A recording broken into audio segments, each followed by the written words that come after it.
You were told to be quiet. You were told to shrink.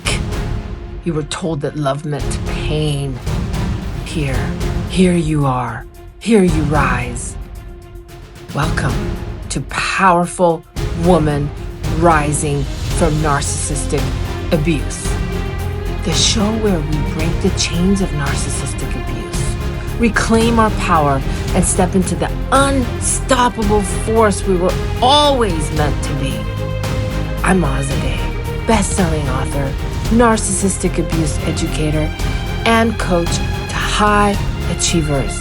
Together, we'll uncover the truth, rewrite our stories, and ignite the power within.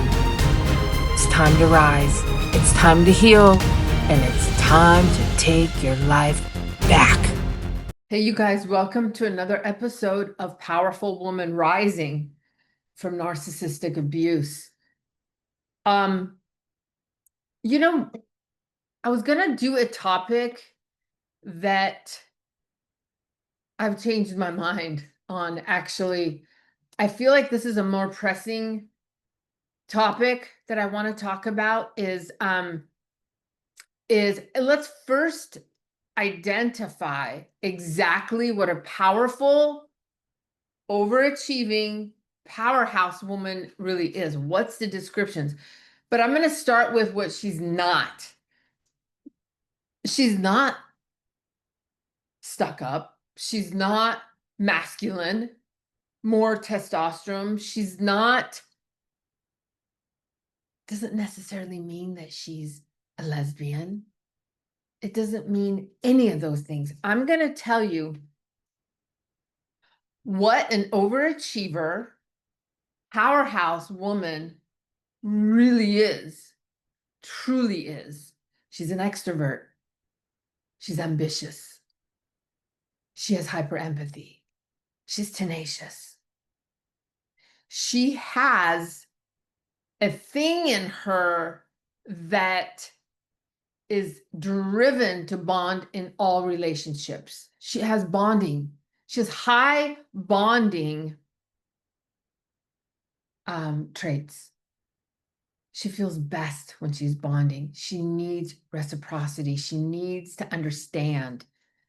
She needs to understand where you're coming from and for you to understand where she's coming from. She is multi-talented, multi-gifted. She can literally run a household, raise children, raise a business, and take his nonsense, take his sob story as another month, another year, another apology. I mean, that's all it takes is just a sense of a sadness in someone, and she will snap and literally erase everything from the past. These are also traits for narcissistic men, narcissistic friends, narcissistic bosses. And here's what I've noticed in research is that she will also, when she's around other overachiever women, other powerhouse women, she 9 out of 10 or 11 times, they will ricochet, bounce off of each other because their traits are so the same. It's kind of scary. It's fearful. It's foreign. And that's why you look at powerhouse women and they literally only have like 1 or 2 besties. Think about it. And the ones that are in big groups or communities, and if they get too close, it just doesn't work. It just doesn't work. And so this is a woman that is a rare soul. And she is and this is me, by the way. And this is how I know who she is this is me. I'm an overachiever. And I think it started for me when I was taught to perform for love. I think it rooted in conditional love, not unconditional, conditional love.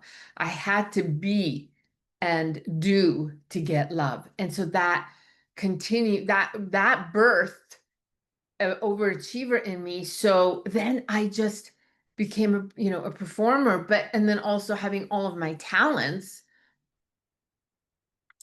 got me so attracted to different ways, different things, to do different things. So, I mean, I have 4 books. One is a co-authored 3 bestsellers, and I literally wrote one a year. I just decided I wrote one, then I thought I'm gonna write another one, another one. And most people don't do that. And also being able to do different things, couples counseling, couples coach, one-on-one, run a retreat, speaker, grow a business online, all of these things. Most people just do one. So this is an example, not to so much toot my horn, although I do like validation. And I like to validate myself, but it's really, we're looking at traits and characteristics here. And so she is, this is the powerhouse woman. And she's had to come up and be so masculine because she's been hurt so much. She's been taken for granted so much. She's been in one-sided relationships too much. So she is going to come off in this way that kind of seems like she's stuck up, or she is,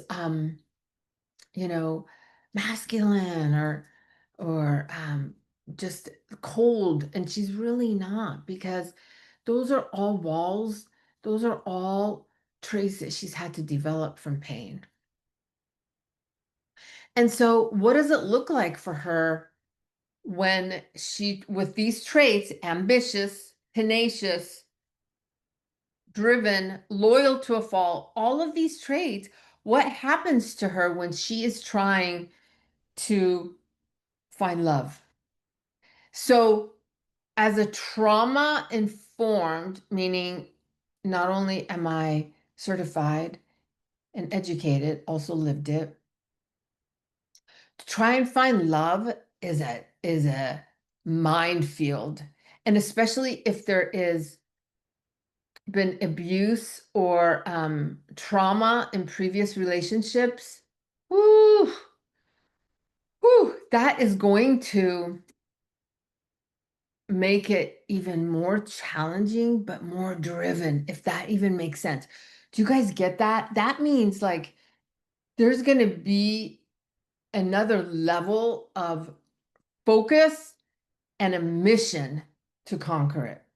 And those are her good traits, but they're not so good when it comes to relationships. And trying to rewire and trying to teach us.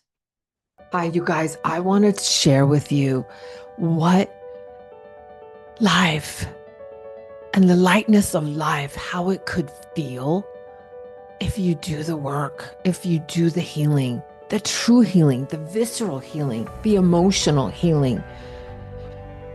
Just memorizing, going from one thing to another, you're going to eventually come back to your own pain.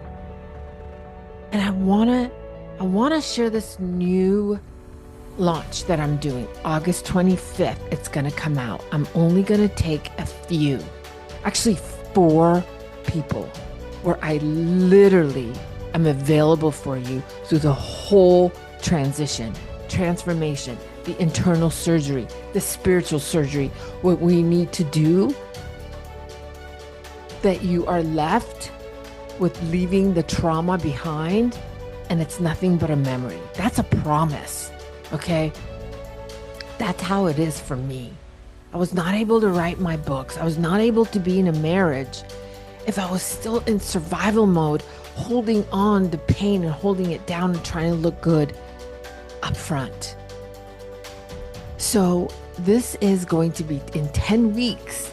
10 weeks, I will hold your hand, carry you through, navigate the traumas, opening Pandora's box, literally guiding you into a place that you want to be in, but you don't know how to get there, who's going to show you how to get there, what's the navigation process.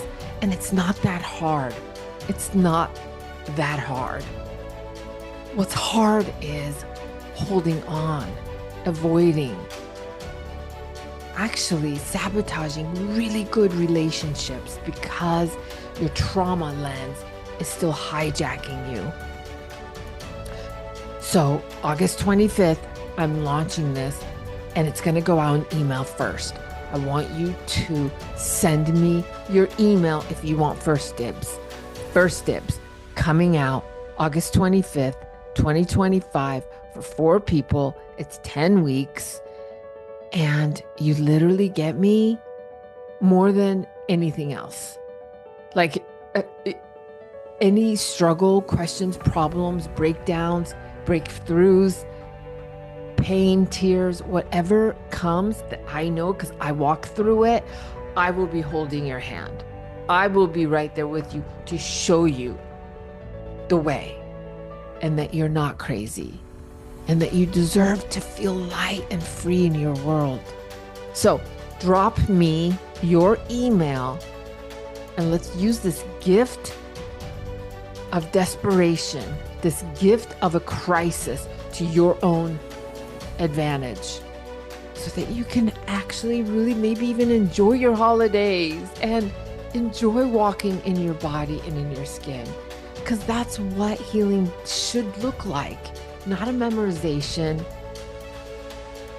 not another task to do, but true healing. So I hope you'll join me. I will be closing this after the 4 people sign up. Okay, I hope to see you then. That we shouldn't be doing that much or trying so hard or explaining so much or trying to find ways to connect and trying to find ways to, just make it happen is actually sabotaging us. We don't want to hear that, because we also can't hear failure, because there's so much shame underneath failure. Because if you look at it, we had to perform to get love, which we got.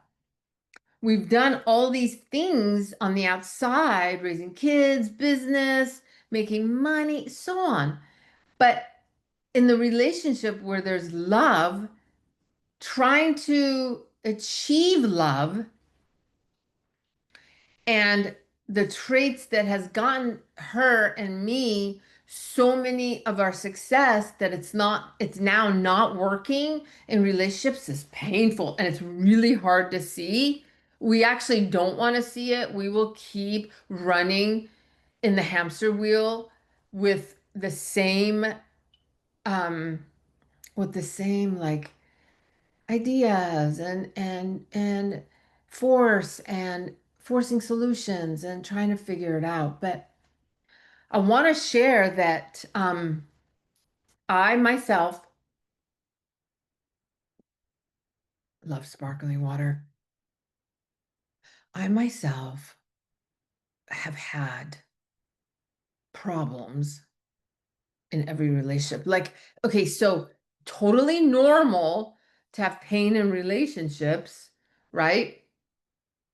But not normal when it ends, not normal when it ends in like a blow up or a breakup or